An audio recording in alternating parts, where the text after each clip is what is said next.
un estudio de la ONU analizó el cambio climático y los resultados son tan catastróficos que de inmediato, ¡pah!, la gente se acordó de los jinetes del apocalipsis. Exacto. ¿Tan así? Y no por conversión, de forma casi literal. A ver, esto a la gente de religión cristiana y que tiene cierta familiaridad con el texto del libro de Revelaciones, el último texto de la Biblia, escrito por San Juan, sucedió lo siguiente. La verdad es que en una ciudad, en Japón, se juntaron aproximadamente 400 personas, muchos de ellos especialistas en todo lo que tiene que ver con cambios climáticos. Mucha atención porque al final dijeron, ok, el hombre ha manipulado a tal punto la naturaleza y su industrialización de la vida ha cometido una serie de aberraciones para con el equilibrio natural de las cosas. Finalmente dijeron, conclusiones. A ver, ¿qué es lo que pasa? Esto está generando lo siguiente: hambruna, guerra y caída en la pesca en las regiones tropicales de hasta un 50%. Y de repente alguien abrió los ojos y dijo, lo que acabas de mencionar, que son las conclusiones de esta reunión cumbre, son exactamente y al parecer en el mismo orden que los 4 jinetes del apocalipsis. ¿De qué estamos hablando? ¿Cuáles son estos famosos personajes emblemáticos del libro de Revelaciones o Apocalipsis bíblico? Atención, estos son los 4 jinetes del apocalipsis que son caballeros descritos en el libro de Revelaciones, que relata acerca de un pergamino en la mano derecha de Dios, sellado con 7 sellos, y que a medida que los va sacando van ocurriendo cosas no muy buenas para la gente. Jesús abre los primeros 4, liberando a estos jinetes que con el inicio del fin del mundo, por decirlo de alguna manera, o como lo conocemos, que representan inminentes desastres para la humanidad. Esto es escrito por San Juan y que finalmente... ¿Pero vendrían escritas las catástrofes? Sí, lo describen.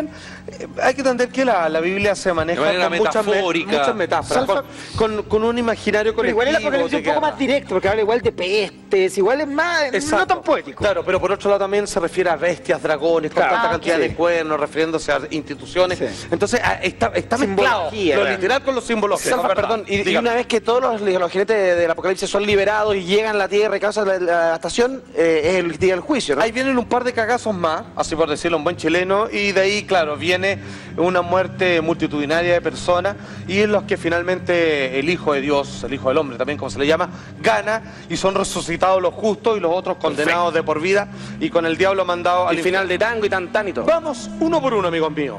Cuando Jesús libera el primer sello, por tanto el primer jinete, que representa, que es lo que dice, cómo lo consigna la Biblia, así. Apocalipsis capítulo 6, versículo 2, el primer jinete del Apocalipsis, amigos míos. Y atención, porque esto muchos lo han dicho, yo no estoy de acuerdo, pero sin embargo se levanta la polémica desde ya. Y miré, y he aquí un caballo blanco, y el que lo montaba tenía un arco, y le fue dado una corona, y salió venciendo para vencer. Bueno, aquí viene algo complicado, porque supuestamente lo primero que viene, el primer sello, por tanto el primer jinete del Apocalipsis, es el anticristo, que detrás de él vienen una serie de cataclismos que él mismo ayuda a que se provoquen. Según algunos, y en esto debo ser riguroso, estoy hablando de varias otras religiones cristianas, más no la católica, apuntan como el gran culpable, incluso le llaman hasta la bestia, al Papa. Hoy día ese lugar, esa ocupación está siendo obviamente ejercida por el Papa Francisco, cargado de emblemas y popularidad, pero para muchos él sería el anticristo. No es algo que yo piense, y de hecho, para que quede más claro, muchas gracias, no lo creo, pero sin embargo, más o menos esto se muestra así. El jinete sobre el caballo blanco representa el anticristo, el carismático líder del mundo político. Las escrituras dicen que será un gran mentiroso, el padre de todas las mentiras, y que engañará al mundo entero para que piense lo contrario. No todo el que cabalga en un caballo blanco es un buen chico. Parece aquí viene Jesús. Yo no lo creo, no lo creo. El anticristo quiere destruir al pueblo de Dios para despejar el camino y establecerse a sí mismo como Dios. El primer paso del emergente anticristo será unir al planeta bajo su reinado. Veremos al anticristo apoderarse del planeta Tierra. Habrá un gobierno mundial, un sistema económico mundial, una sola religión mundial. El gobierno mundial y el sistema económico mundial se están montando literalmente ante nuestros propios ojos. Y ustedes y yo durante nuestra vida veremos una moneda mundial y un gobierno mundial. Pero esto es una locura, maestro, ¿no? Es O sea, una locura. llegar a pensar que el Papa Francisco es el anticristo de una mente un poco afiebrada, por lo decirlo menos. Porque por lo menos las señales que se está dando es exactamente lo contrario. contrario. Al menos las señales. Exacto, lo Y lo contrario. que es. La única manera en que uno pudiese teñir la figura del actual Papa, que me parece que es como uno de los santos remedios que le ha sucedido a la Iglesia Católica, es que todo esto fuera un marketing Claro. y una simulación para finalmente estaríamos enfrentándonos a un lobo vestido con piel de cordero. Plan bien urdido. Un plan muy Algo bien muy armado. sordio. Exacto, alguien que viene con vocación de paz, pero que por dentro lleva la guerra, de alguna otra manera. Mal que mal, y no es que les dé el punto, digamos, a los estudiosos que manifiestan que el gran mandatario de la Iglesia Católica sería el gran culpable y el anticristo en sí, es que ya hay que entender que pese a todas las cosas buenas que está haciendo Francisco, como lavar la Iglesia por dentro, cuando él asumió, digamos, se le apuntaron varias críticas durante la dictadura en Argentina, pero eso es materia de otro costal. Amigos míos, obviamente ahí lo estamos viendo, claramente una figura querida, amada, renovadora y de blanco, como el primer jinete del apocalipsis en todo caso. Eso es lo único que coincide finalmente. Yo el creo. color, ya. Vamos al segundo, quizás hay que buscar el primer sello en otra parte, pero vamos al segundo. Atención. El segundo jinete del apocalipsis, según la Biblia, está mencionado así en el capítulo 6, versículo 4. En eso salió otro caballo, de color rojo encendido. Al jinete se le entregó una gran espada, se le permitió quitar la paz de la tierra y hacer que sus habitantes se mataran unos a otros. Finalmente estamos hablando de un jinete que promueve la guerra, de alguien que de alguna manera vende una pesca, pero termina ejerciendo otra y crea el escenario para que las naciones o personas o grupos de luchen y se peleen entre sí. Y se le otorga el color rojo, Y además. se otorga el color rojo de la guerra, de ira, o quizás el color rojo De la sangre tenga que ver derramada. con un parte de lo que dice el El siguiente comunismo. documental. Mira. A la batalla del Armagedón también se le llama guerra de Gog y Magog. Gog y Magog son naciones hostiles a los santos de Cristo, que en esa época vivían en la ciudad amada, la ciudad de Jerusalén. Los elementos clave en la guerra de Gog y Magog serían Rusia y Persia, que actualmente son Irán, y literalmente es Satanás quien está movilizando a los ejércitos de Rusia e Irán y otras naciones de Oriente Medio para que vayan contra Israel en un intento de destruirlos en los últimos días. Estamos al borde de la Tercera Guerra Mundial en Oriente Medio. Existe un riesgo real de guerra nuclear. La gente piensa que el riesgo desapareció con el fin de la Guerra Fría y el colapso de la Unión Soviética, pero no es así. Una vez se lanzara la primera, se produciría una reacción en cadena y no habría forma de detenerla. Si esas armas fuesen utilizadas hoy, la explosión inicial sería la menor de nuestras preocupaciones. Los efectos posteriores de un Armagedón nuclear serían catastróficos a largo plazo. Aunque una guerra nuclear no acabara con todo el mundo, nos haría retroceder 2000 años y tardaríamos otros 1000 años en recuperarnos. Felipe. Es yankee igual la tesis. Sí. ¿no? ¿Sí o no? Es muy de Guerra Fría. De ¿no? hecho, Lo parece muy objetivo. Y rojos, como se les denomina a ellos. Los malos son los iraníes, los malos son los iraquíes, de los un punto de soviéticos. vista bien gringo, la verdad. Sí, y que todos se van a ir en contra Y de los Israel. buenos son, claro. Ya. Está bien, puede ser una postura, puede ser una tesis, pero cuestionable, sobre todo con lo que hemos visto últimamente de cómo las grandes potencias, en particular el imperio yanqui, se maneja y cómo de alguna manera pone su mano sobre quien no está con él. Claro, el Imperio Yankee podría ser perfectamente otro jinete. Perfectamente, Por ejemplo, exactamente. por ejemplo. Quizás varios al mismo tiempo, incluso. De hecho, tenemos una noticia que parece que rima perfectamente con esta tesis, en donde el mal, o como ellos mismos dicen, estoy hablando de Norteamérica, el eje del mal, se encuentra en estos países que piensan diferente y que quizás claramente no riman mucho con el credo cristiano.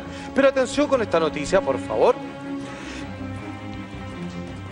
The US has raised concerns over recent reports that Iran and Russia are working on an oil deal said to be worth $1.5 billion a month.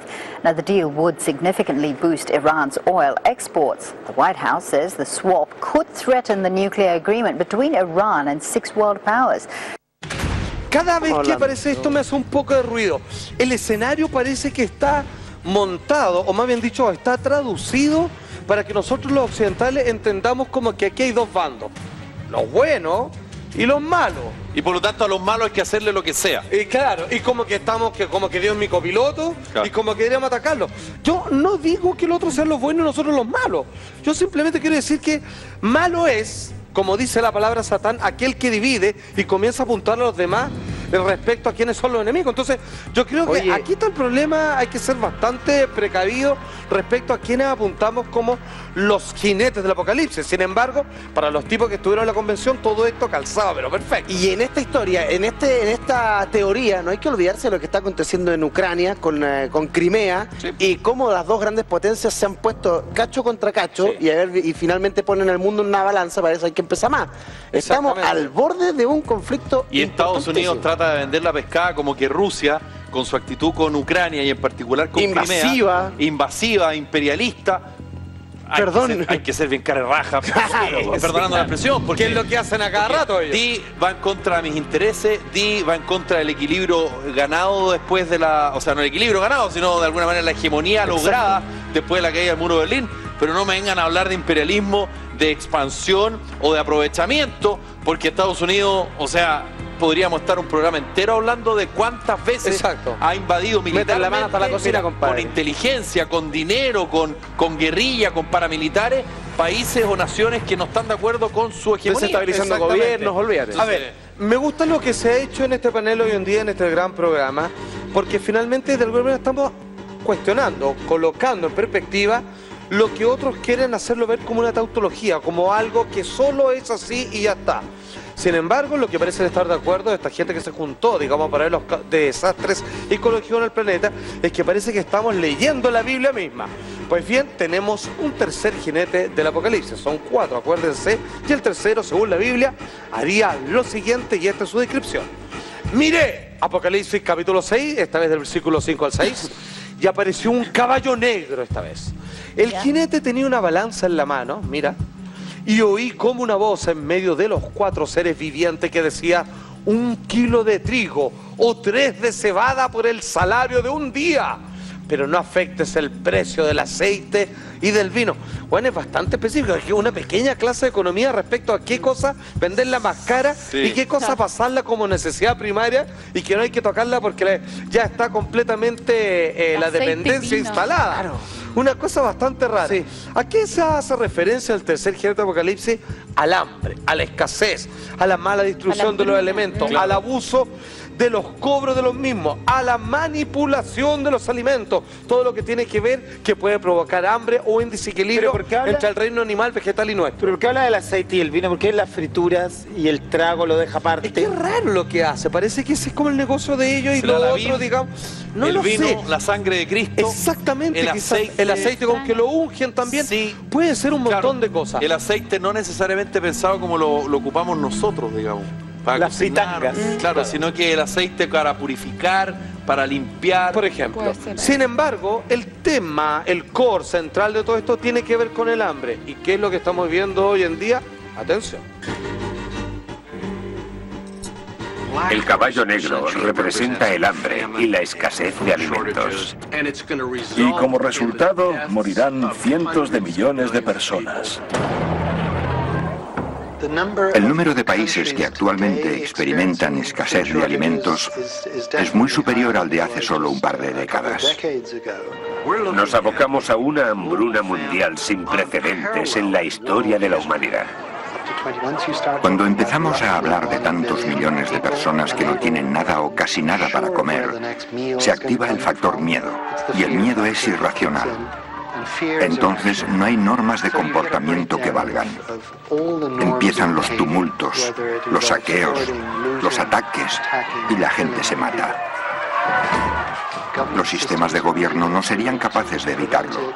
No importa lo que dijeran en la televisión ni cuántos policías hubiese en las calles, la magnitud del problema lo superaría. Los precios de los alimentos a nivel mundial siguen siendo muy altos. Amigos míos, quiero hacerte una pregunta. Un poquito fachito el... Todo el rato, la mirada. Bueno, sí. Con todo respeto, creo que la mirada que se ha hecho del cristianismo hacia el poder es súper fascista. Es súper... Lo han tomado de muy mala manera. El que tiene la palabra, el representante de esto, es una persona humilde que poco menos que de forma descalza se acerca a los que tienen más necesidad de la palabra. Pero quienes tomaron esto realmente tienen una actitud bastante de poder. Mucha atención, yo creo que si existe el hambre en África es porque Occidente lo permite. Punto uno. O sea, el hambre se puede acabar así, compadre, en África. De una patada. Pero el beneficio exacto, como no es negocio, como no es beneficio, y sigue siendo un negocio el hambre en África. Pero antes que siga, quiero dar un punto. Si el segundo jinete, que estos gallos se apuraron en decir que eran los comunistas y que tiene que ver con el color rojo al igual, fíjate que el tercer caballo del hambre es negro y que parece tener que ver con los pueblos, digamos, de mayor hambruna están en África. Entonces... o sea, puede ser muy básico lo que estamos haciendo, pero puede que sea así de literal. Y no es coincidencia que el presidente de la mayor potencia del mundo sea negro también y no haga mucho para que esos negros de África cambien. Exactamente. Bueno, además, creo que el 90%, el 80% del mundo está obeso. Y la hambruna no tiene que ver quizás con el pasar hambre, sino con el mal alimentarse. Quizás no vamos a morir de hambre, vamos a morir de reventar, compadre. Exactamente, hay un desequilibrio. Y tengo un documento de aquello. Atención, póngale play. Respecto al tercer jinete negro del apocalipsis, respecto al hambre. Many people, access to food is something we simply take for granted. Yet 1 in 8 people in this world are chronically undernourished, with the vast majority of the near 900 million people currently suffering from hunger living in developing countries. These figures come from a new report produced by 3 United Nations food and agriculture agencies on global hunger and food insecurity, which found that while some progress has been made in the last decade, more work still needs to be done. Desde un punto de vista pueril, de brocha gorda, yankee, como quiera, pareciera que todo rima respecto a que los 3 primeros jinetes del apocalipsis están sueltos y están plenamente identificados. Sí. Menos mal que aquí hemos hecho el ejercicio de cuestionar esto, porque yo creo que la ferocidad del hambre, el abuso y la guerra es mucho más complejo que esto. Ya hay mucho más culpable escondido detrás de cortinas de redes sociales de protección política también. Sin embargo, la gran pregunta, el último, el cuarto jinete del apocalipsis, ¿sabe cómo es? ¿Y quién podría ser? ¿Ya está suelto o es el último que falta? Todo eso a la vuelta de esta breve pausa comercial. Estamos de vuelta aquí en Así Somos a través de las pantallas de la red, conversando sobre este informe de la ONU que ha revelado muchísimas cosas y que ha dado luces de que los jinetes del apocalipsis podrían estar muy cerca, Juan Andrés. Al parecer, yo no sé si tomar esto como una broma pesada derechamente, pero cuando se trata de hacer calzar los problemas ecológicos de hambre, de guerra, sociopolíticos en general que ocurren en todo el planeta, con ciertos elementos que solo parecen designar a aquellos que cuestionan la modalidad del gobierno norteamericano, parece que esto es más manipulado que otra cosa. Pero sigamos viendo. Existe el más peligroso, poderoso y por tanto último, dentro de los 7 primeros sellos, los 4 primeros que engloban a los 4 jinetes del apocalipsis. Jesús, al romper ese sello, aparece lo siguiente. ¿De qué color y cuáles son sus características? El cuarto jinete del apocalipsis, en el capítulo 6, versículo 8 esta vez. Miré y apareció un caballo amarillento. El jinete se llamaba Muerte y el infierno lo seguía de cerca.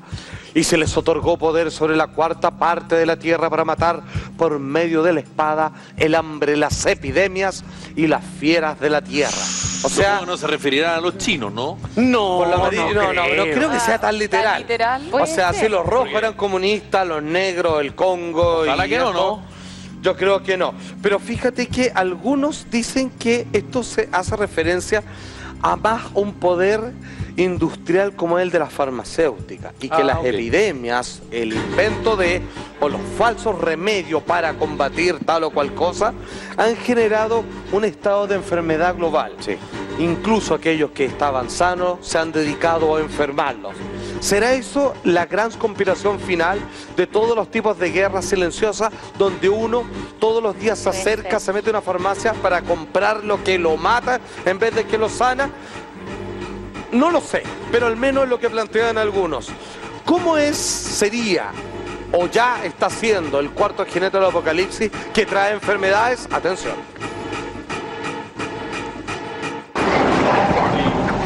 El caballo pálido representa las enfermedades y la pestilencia que matará a un cuarto de la población mundial. Siempre existe el riesgo de una pandemia. Las pandemias tienen el potencial de matar a una gran parte de la población. Imaginemos que ahora brotase una plaga como aquella.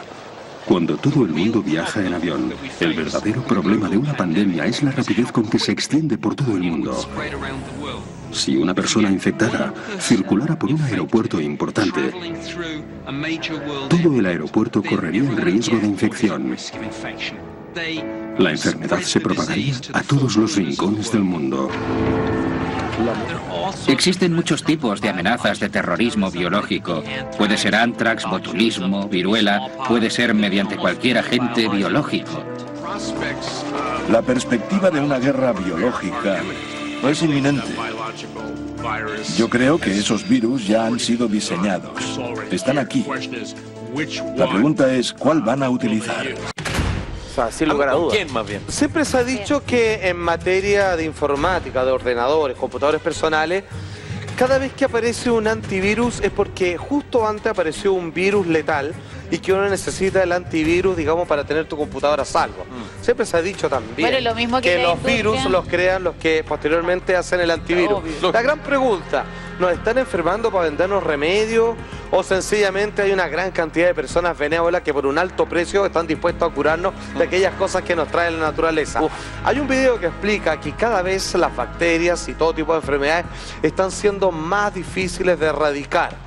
O algunos podrían pensar incluso que a través de las enfermedades quieren deshacerse de forma natural de una gran cantidad de número de habitantes de este planeta. Atención. Some of these bacteria are going rogue, becoming superbugs that we can't control. They're probably smarter than I am. They're able to adjust fire much quicker than I can, so they're able to develop resistance a whole lot faster than I can develop an antibiotic. Antibiotics are one of the miracles of modern medicine. And scientists now worry that superbugs are emerging, which are becoming totally resistant to these drugs. That's the scary day. That's the day when, for some unlucky person, their day has come, right? That the drugs no longer work. Si he de ser sincero, y si creo que conozco el apocalipsis como lo conozco, los 4 jinetes del apocalipsis fueron liberados hace bastante rato. De hecho, estamos como en el sello número 5 o 6, que habla de terremotos, tempestades y granizos donde antes no habían, y tornados donde antes no ocurrían. ¿Y qué ha pasado? Finalmente solo queda el último, que es donde la batalla final. Ahora, ¿cuánto queda para eso? Si usted cree o no, yo creo que poco. Ahí está, los jinetes del apocalipsis. Muy bueno.